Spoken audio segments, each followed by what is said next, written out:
ನಮಸ್ತೆ. ಬೆಳಕು ನಕ್ಷತ್ರ ವ್ಲಾಗ್ಗೆ ಸ್ವಾಗತ.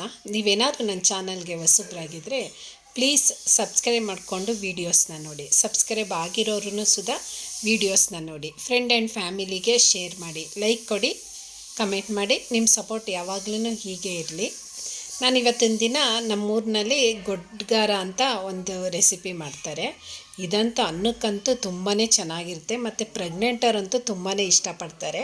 ಇದು ಹೇಗೆ ಮಾಡೋದು ಅಂತ ನೋಡೋಣ. ಇಲ್ಲಿ ನಾನು ಒಂದು 3 ಟೊಮೊಟೊ ತಗೊಂಡು ಕಟ್ ಮಾಡಿ ಇಟ್ಕೋಬೇಕಾಗುತ್ತೆ. 3 ಟೊಮೊಟೊ.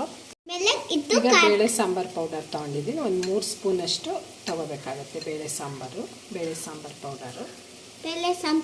5 ಈರುಳ್ಳಿನ ಕಟ್ ಮಾಡಿ ಇಟ್ಕೊಂಡಿದ್ದೀನಿ. ಹುಣ್ಸೆಹಣ್ಣು ತೊಗೊಂಡಿದ್ದೀನಿ. ಹುಣ್ಸೆಹಣ್ಣು ಕಪ್ಪಿದೆ ಅಂತ ಅನ್ಬೇಡಿ, ಇದು ಹಳೆ ಹುಣ್ಸೆಹಣ್ಣು, ಹಾಗಾಗಿ ಬ್ಲ್ಯಾಕ್ ಇದೆ. ಹುಣ್ಸೆಹಣ್ಣು ನೆನೆಸಿ ಇಟ್ಕೋಬೇಕು. ಇದು ಹುಳಿ ಜಾಸ್ತಿ ಇರೋದ್ರಿಂದ ಸ್ವಲ್ಪನೇ ತೊಗೊಂಡಿದ್ದೀನಿ. ಈಗ ಒಂದು 2 ಸ್ಪೂನಷ್ಟು ಎಣ್ಣೆ ಹಾಕ್ಕೋಬೇಕಾಗುತ್ತೆ. ಒಂದು 2 ಅಥವಾ 3 ಸ್ಪೂನ್ ಹಾಕ್ಕೊಳ್ಳಿ. ಒಂದು ಸ್ವಲ್ಪ ಎಣ್ಣೆ, ತೀರಾ ಅಲ್ಲ, ಒಂದು ಸ್ವಲ್ಪ ಜಾಸ್ತಿ ಇದ್ದರೆ ಟೇಸ್ಟು ಚೆನ್ನಾಗಿರುತ್ತೆ ಅನ್ನೋ ಕಾರಣಕ್ಕೆ. ಈಗ ಎಣ್ಣೆ ಕಾದಿದೆ. ಎಣ್ಣೆ ಕಾದಿದ ತಕ್ಷಣ ಈಗ ಒಂದು 4 ಈರುಳ್ಳಿ ಕಟ್ ಮಾಡ್ಕೊಂಡಿದ್ವಲ್ಲ, ಆ ಈರುಳ್ಳಿನ ಹಾಕ್ಕೋಬೇಕಾಗುತ್ತೆ.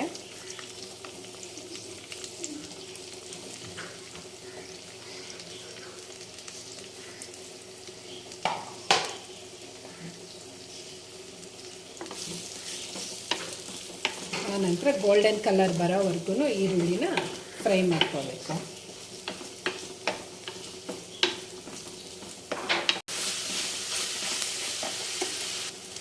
ಆನಂತರ ಒಂದು ಅರ್ಧ ಸ್ಪೂನಷ್ಟು ಅರಿಶಿನ ಹಾಕ್ಕೋತಾ ಇದ್ದೀನಿ. ಅರಿಶಿನ ಹಾಕಿದ ನಂತರ ಇನ್ನೊಂದು ಸಲ ಮಿಕ್ಸ್ ಮಾಡ್ಕೋಬೇಕು. ಮಿಕ್ಸ್ ಮಾಡಿಕೊಂಡು ಎಣ್ಣೆಯಲ್ಲಿ ಇನ್ನೂ ಸ್ವಲ್ಪ ಉರಿಬೇಕಾಗುತ್ತೆ. ಯಾಕಂದರೆ 4-5 ಈರುಳ್ಳಿ ಇರೋದ್ರಿಂದ ಸ್ವಲ್ಪ ಟೈಮ್ ತಗೋತಾ ಇದೆ.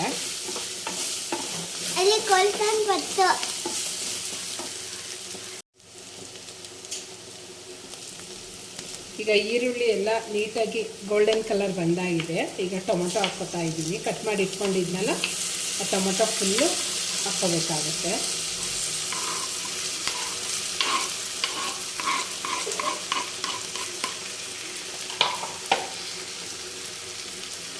ಆನಂತರ ಟೊಮೊಟೊನು ಸಾಫ್ಟ್ ಆಗೋವರೆಗೂ ಹುರ್ಕೋಬೇಕು.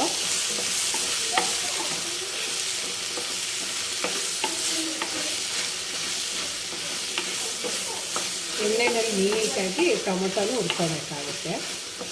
ಇದು ನಾನು ಜಾಮೂನ್ ಟೊಮೊಟೊ ಸಿಕ್ಕಿದ್ದು.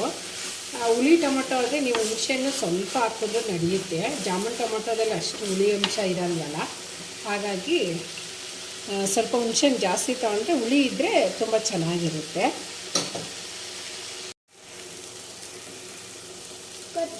ಈಗ ಟೊಮೊಟೊ ಎಲ್ಲ ಸಾಫ್ಟ್ ಆಗಿದೆ. ಈಗ ಬೇಳೆ ಸಾಂಬಾರು ಪೌಡರ್ ಹಾಕ್ತೀನಿ.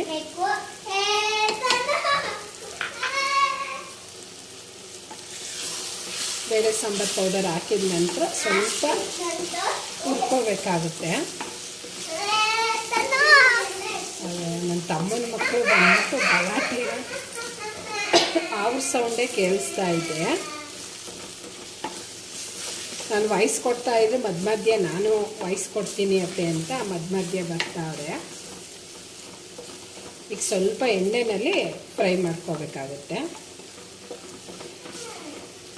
ಬೇಳೆ ಸಾಂಬಾರು ಪೌಡರೇ ಹಾಕ್ಕೋಬೇಕು, ಚೆನ್ನಾಗಿರುತ್ತೆ. ಅಕಸ್ಮಾತ್ ನೀವು ಬೇಳೆ ಸಾಂಬಾರು ಪೌಡರ್ ನಿಮ್ಮ ಮನೆ ಕಡೆ ಮಾಡೋದಿಲ್ಲ ಅಂತ ಅಂದರೆ ಆವಾಗ ಅಚ್ಕಾರದ ಪೌಡರ್ ಹಾಕ್ಕೊಳ್ಳಿ. ಆನಂತರ ಹುಣಸೆ ಹಣ್ಣಿನ ಹಾಕ್ಕೋತಾ ಇದ್ದೀನಿ.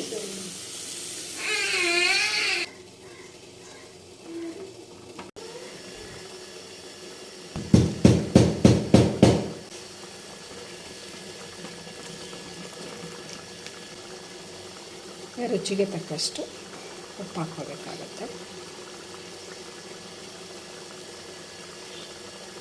ಸ್ವಲ್ಪ ಗಟ್ಟಿ ಹಾಕಬೇಕು. ಇನ್ನೊಂದು ಸ್ವಲ್ಪ ಗಟ್ಟಿ ಹಾಕಬೇಕು.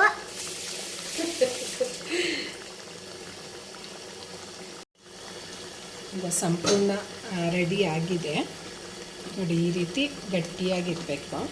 ಅಷ್ಟೇ. ಜಾಸ್ತಿ ನೀರು ಹಾಕಿದಷ್ಟು. ಈಗ ಕೊತ್ತಂಬರಿ ಸೊಪ್ಪು ಹಾಕ್ಕೊಳ್ಳೋದು ಲಾಸ್ಟ್ ಮೂಮೆಂಟಲ್ಲಿ. ನೀವು ಬೆಲ್ಲ ಬೇಕು ಅಂದರೆ ನೀವು ಬೆಲ್ಲ ಹಾಕ್ಕೊಳ್ಳಿ. ನಾನೀಗ ಬೆಲ್ಲ ಯೂಸ್ ಮಾಡ್ತಾಯಿಲ್ಲ, ಸ್ವಲ್ಪ ಸ್ವೀಟ್ ಆಗುತ್ತೆ ಅನ್ನೋ ಕಾರಣಕ್ಕೆ.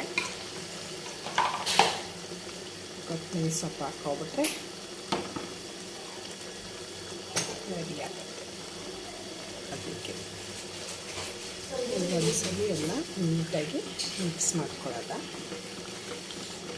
ಮಿಕ್ಸ್ ಮಾಡಿಕೊಂಡ್ರೆ ಈಗ ರೆಡಿ ಆಗುತ್ತೆ.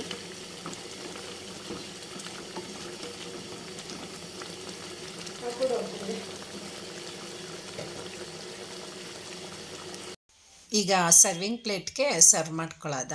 ಒಂದು ಪ್ಲೇಟ್ ತೊಗೊಂಡು ಬಿಸಿ ಅನ್ನದ ಜೊತೆ ಸ್ವಲ್ಪ ಅನ್ನ, ಅಂದರೆ ಇದಕ್ಕೆ ಅನ್ನನೇ ಕಾಂಬಿನೇಷನ್ನು. ಅನ್ನ ಮತ್ತು ತುಪ್ಪ ಹಾಕ್ಕೊಂಡು ಗೊಜ್ಜು ಹಾಕ್ಕೊಂಡು ತಿಂತಾ ಇದ್ರಂತೂ ತುಂಬಾ ಚೆನ್ನಾಗಿರುತ್ತೆ. 2 ತುತ್ತು ಎಷ್ಟೇ ತಿಂತೀವಿ ಅಂತ ಅನ್ಬೋದು, ಅಷ್ಟು ಟೇಸ್ಟು ಚೆನ್ನಾಗಿರುತ್ತೆ ಮಾತ್ರ. ಅಂದರೆ ಪ್ರೆಗ್ನೆಂಟ್ ಅವ್ರು ತುಂಬಾ ಇಷ್ಟಪಡ್ತಾರೆ ಒಟ್ಟಿನಲ್ಲಿ, ಯಾಕಂದರೆ ಹುಳಿ ಅಂಶ ಅವರು ಜಾಸ್ತಿ ಇಷ್ಟಪಡ್ತಾರಲ್ಲ ಟೈಮಲ್ಲಿ. ಹಾಗಾಗಿ ಅಂತ ನಾವು ತಿಂದೇ ಇರೋದಕ್ಕಾಗೋದಿಲ್ಲ, ನಾವೂ ತಿನ್ಬೋದು.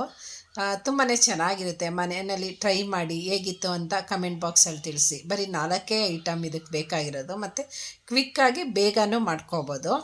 ಬಿಸಿ ಅನ್ನ ಸ್ವಲ್ಪ ತುಪ್ಪದ ಜೊತೆ ತಿಂತಾ ಇದ್ರಂತೂ ವಾವ್ ಅಂತ ಅಂತೀರ. ಟ್ರೈ ಮಾಡಿ ಕಮೆಂಟ್ ಮಾಡಿ ಹೇಗಿತ್ತು ಅಂತ. ಮತ್ತು ನೀವೇನಾದರೂ ನನ್ನ ಚಾನಲ್ಗೆ ಹೊಸಬ್ರಾಗಿದ್ದರೆ ಪ್ಲೀಸ್ ಸಬ್ಸ್ಕ್ರೈಬ್ ಮಾಡಿಕೊಂಡು ವೀಡಿಯೋಸ್ನ ನೋಡಿ. Thank you.